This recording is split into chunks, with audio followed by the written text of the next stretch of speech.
Nĩ thukuru-inĩ ũyũ wa anake wa Ildamat kaunti-inĩ ya Kajiado ya gatagati kuria mahĩmbĩirie ũrĩmi wa indo itiganĩte, ũndũ ũrĩa ũrambĩrĩirie mĩeri mĩnini mĩhĩtũku.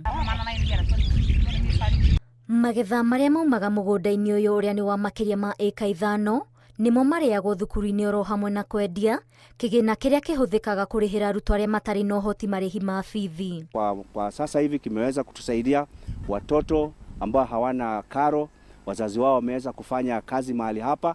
Sehemu ya pesa hizo wameweza kusaidia manyumbani na sehemu hiyo nyingine wamelipa karo. Na kũringana na mũrutani mũnene wa thukuru ũyũ Pius Kimita, augĩte tabarĩra ĩno ĩna maciaro mega kĩondo rita na nĩ ũguni mũnene kũrĩ thukuru oro hamwe na matũra marĩa marigainie. Chakula shuleni, ile pesa ambayo tunatumia kununua chakula sasa itapungua kwa sababu chakula ambacho tunapata hapa kimesaidia. Mahindi yamekomaa, mboga tunaendelea kula.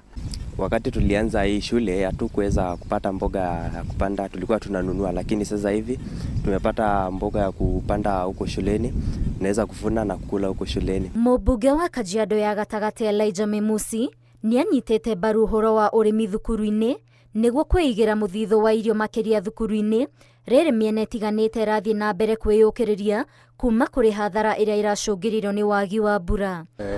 Project hii ilikuwa ni kusaidia wazazi katika eneo hii.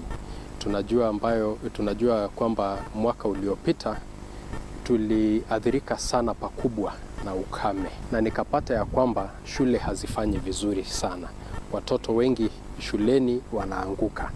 Kufuatilia nikaelezwa ya kwamba shida ni ya kwamba watoto wengi hawana uwezo wa kulipa school fees. Ngĩribotera Inooro TV, njĩtagwo Waithĩra wa Nduati.